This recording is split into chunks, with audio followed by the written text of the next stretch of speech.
Boa noite, irmãos. Quando eu estava preparando a meditação que vamos ter agora à noite, eu me lembrei de um evento que muitos de nós participamos recentemente e acompanhamos, que foi com aquele cantor Pedro, né? Acho que todo mundo, se não a maioria, acompanhou a história daquele menino lá, né?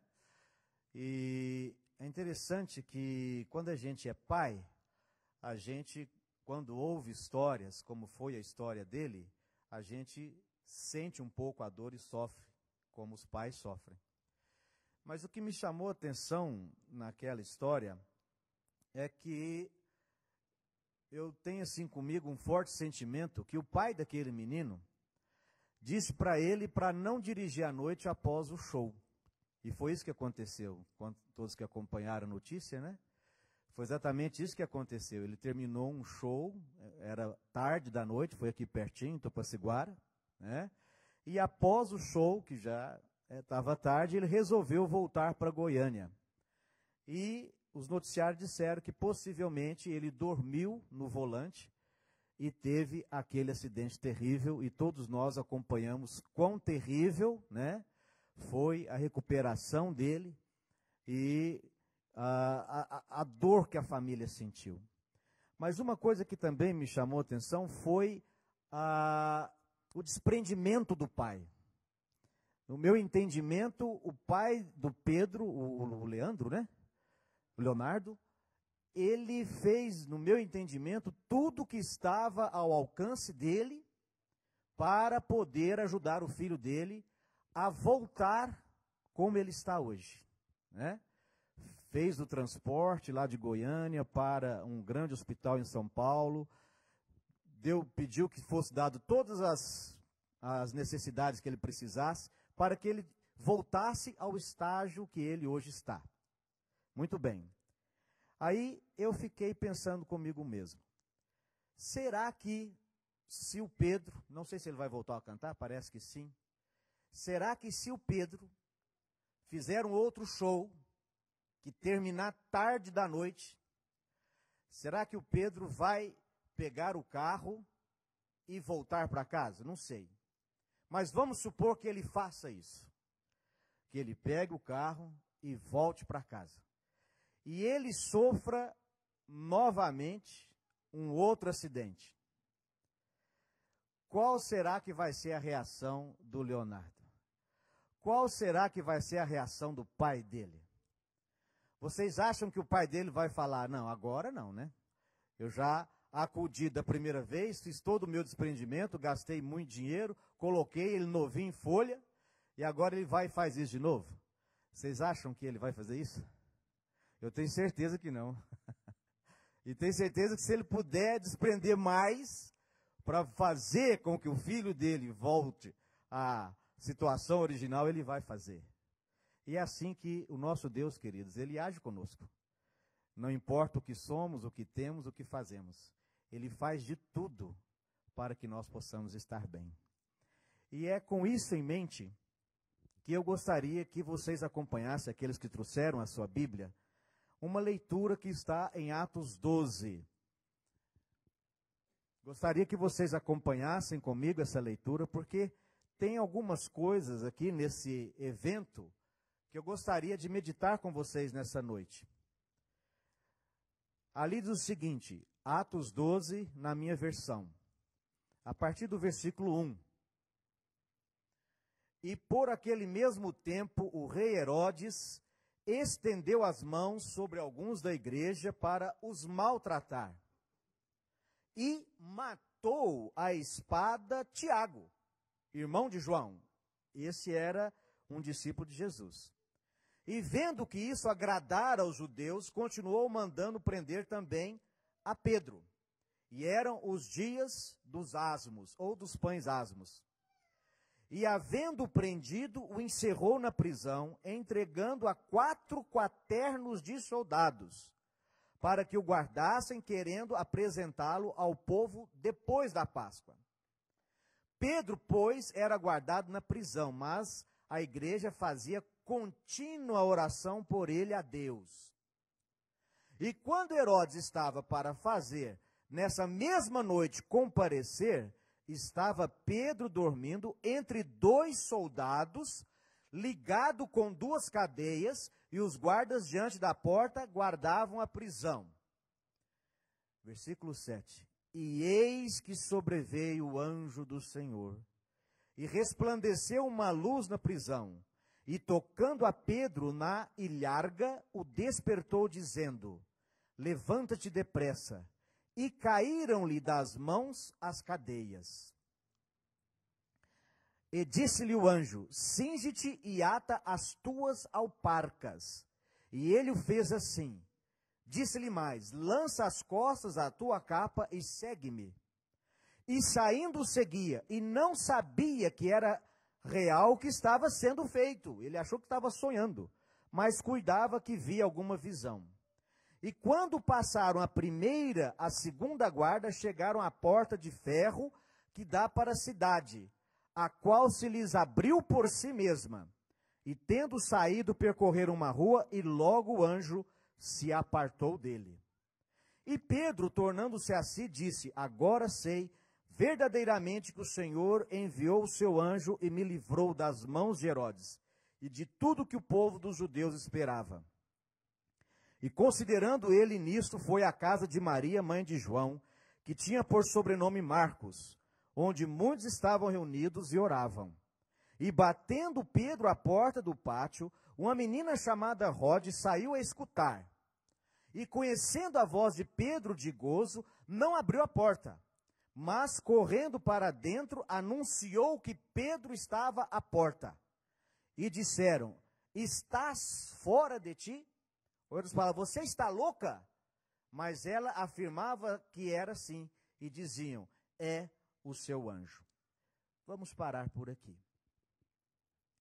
Às vezes, quando a gente faz o ano bíblico, a gente dá uma lida rápida e não se detém em alguns detalhes que eu gostaria de deter com vocês. A primeira coisa que eu gostaria de aconselhar a vocês é ler a Bíblia. Porque além de todas as vantagens que a gente percebe da leitura gostosa, a gente pode melhorar o português. Porque quando eu li, eu encontrei duas palavras que eu não imaginava o significado delas.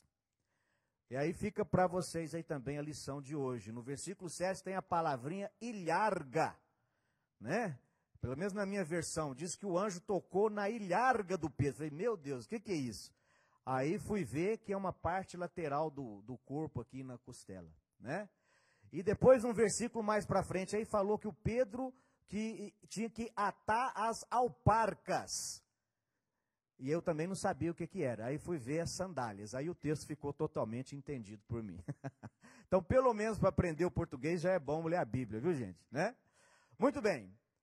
Eu gostaria de tirar com vocês algumas lições. Primeira lição: a forma miraculosa como Deus age para livrar os seus filhos. Se você ler com calma o texto, o Herodes, ele colocou 4 estágios de soldados. 4 estágios de 4. Tinha 16 soldados antes de chegar na cela de Pedro. E lá perto da cela de Pedro, em frente à cela dele, ou em frente a Pedro, tinham mais 2 soldados. E quando você vai minuciosamente no texto, os braços de Pedro estavam acorrentados e presos às mãos desses soldados.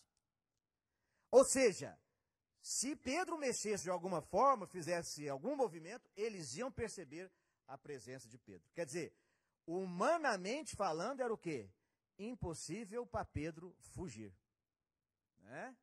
E quando a gente lê, a gente vê a forma miraculosa como Deus enviou o anjo e livrou a Pedro. E o interessante, irmãos, é que o anjo não foi com a chave da prisão e das algemas de Pedro. Diz a Bíblia que quando o anjo foi chegando, a porta abriu sozinha. E as algemas que estavam segurando Pedro caíram da mão de Pedro, e os soldados na frente dele não perceberam nada. Essa é a primeira coisa que eu queria deixar com vocês. A forma miraculosa como Deus age em favor dos seus filhos. Uma outra coisa que eu gostaria de dizer é o momento em que Deus agiu. O texto fala que eles estavam celebrando a Semana dos Pães Asmos, ou a Festa dos Pães Asmos. A Festa dos Pães Asmos, irmãos, ela durava em torno de 7 dias. E diz a Bíblia que Herodes dizia o seguinte, que ele ia esperar a celebração dos asmos para então oferecer Pedro como um espetáculo para os judeus. E a Bíblia também diz que os irmãos, desde que eles souberam que Pedro estava preso, eles começaram a orar por Pedro, pela libertação de Pedro. E quando a gente lê a Bíblia, a gente percebe que o anjo foi mandado para libertar Pedro, na noite anterior àquela que Herodes iria sacrificá-lo diante dos judeus. Essa é uma outra lição, irmãos. Às vezes Deus não responde no momento exato que a gente quer. Porque o nosso momento não é o momento de Deus.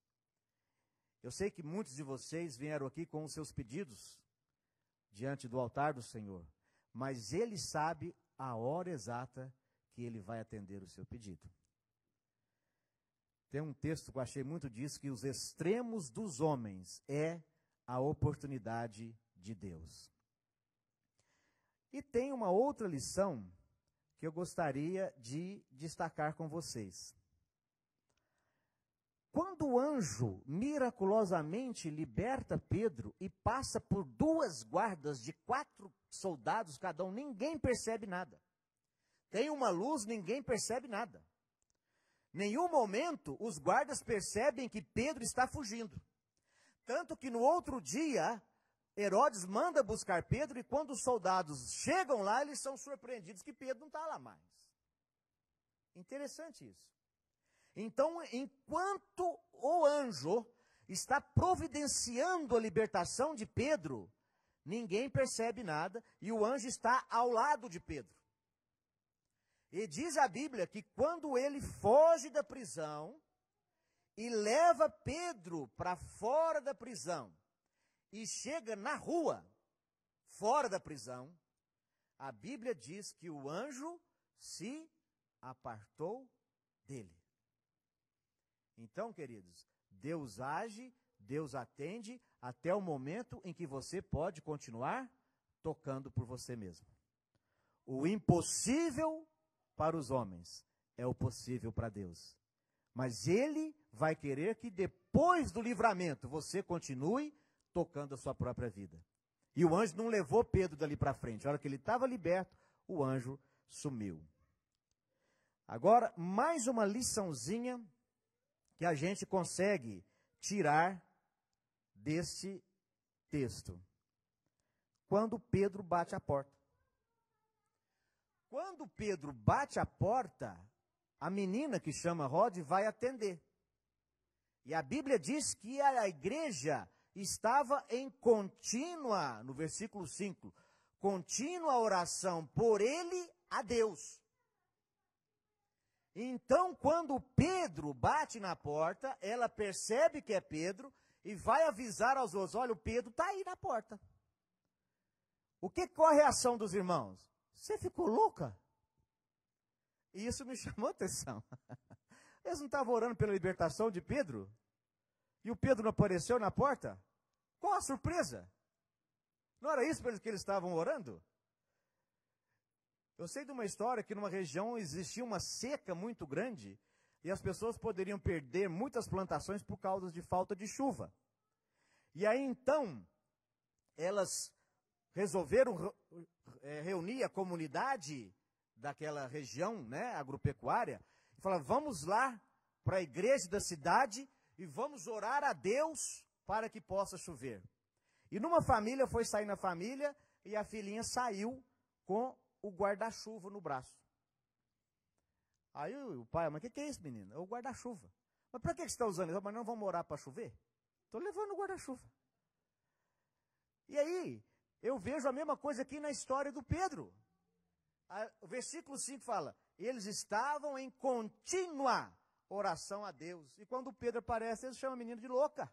Louca é isso, não acreditar em Deus do que estão pedindo. E às vezes, querido, essa é uma reação nossa. Nós oramos a Deus para que Deus faça, mas muitas vezes a nossa falta de fé não deixa Deus operar. Esse é um problema que, como diz bem, nós precisamos elaborar melhor, né? Agora, para concluir, tem uma coisa que realmente me deixou um pouquinho chocado com esse texto. A gente se detém muito no livramento do Pedro. Mas se você ler o versículo 1 e 2, que diz que o Herodes estendeu as mãos sobre alguns da igreja, então a igreja estava sofrendo alguma perseguição de Herodes. E nessa perseguição, Tiago, que como Pedro era um discípulo de Jesus, foi pego por Herodes. E o versículo 2 diz, e matou a espada Tiago. Isso me deixou encucado. Gente, será que os irmãos oraram só por Pedro? O que vocês acham? Não. Da mesma forma como eles estavam em contínua oração a Deus pelo Pedro, eles também estavam em contínua oração pelo Tiago. E Tiago foi morto à espada. E Pedro foi liberto por um anjo. Por quê? Não sei.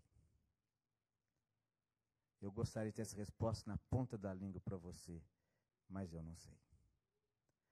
E quando eu faço outras análises, eu vejo que isso acontece com alguns outros personagens da Bíblia. Por exemplo, Elias. Elias pediu para morrer, vocês sabiam disso? Ele pediu para morrer. E Deus o matou? Não. Já Moisés. Moisés pediu para não morrer. Quando Deus falou, ó, tá vendo a terra que linda? Tô. Então olha, porque nessa aí você não vai entrar. Falou, Senhor, depois de 40 anos, você não vai entrar.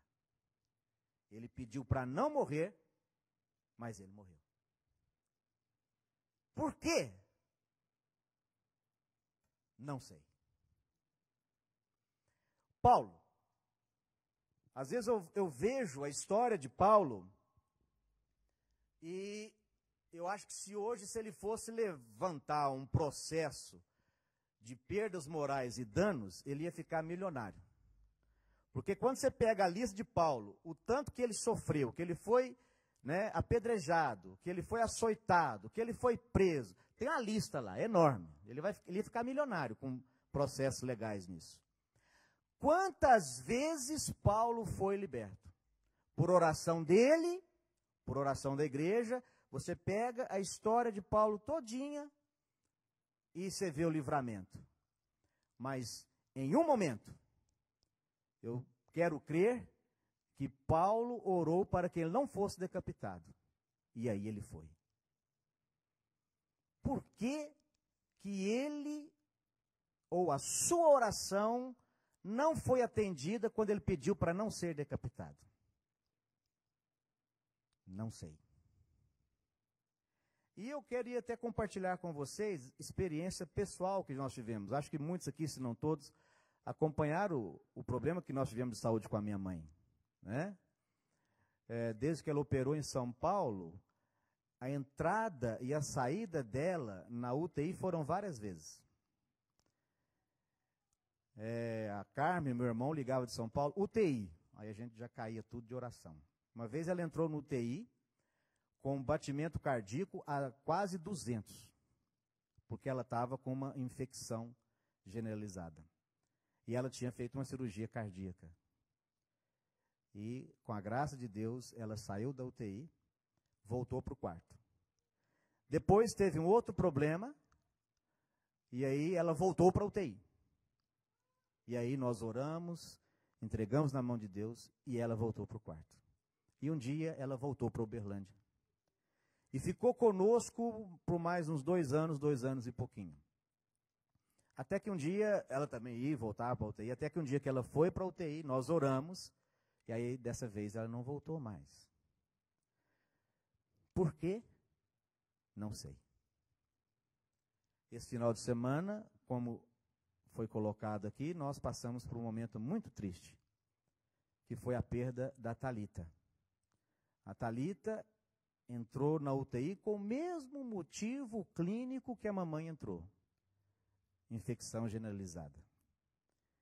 Mamãe entrou com, como eu disse, 200 batimentos. E ela saiu. Mas a Thalita não saiu.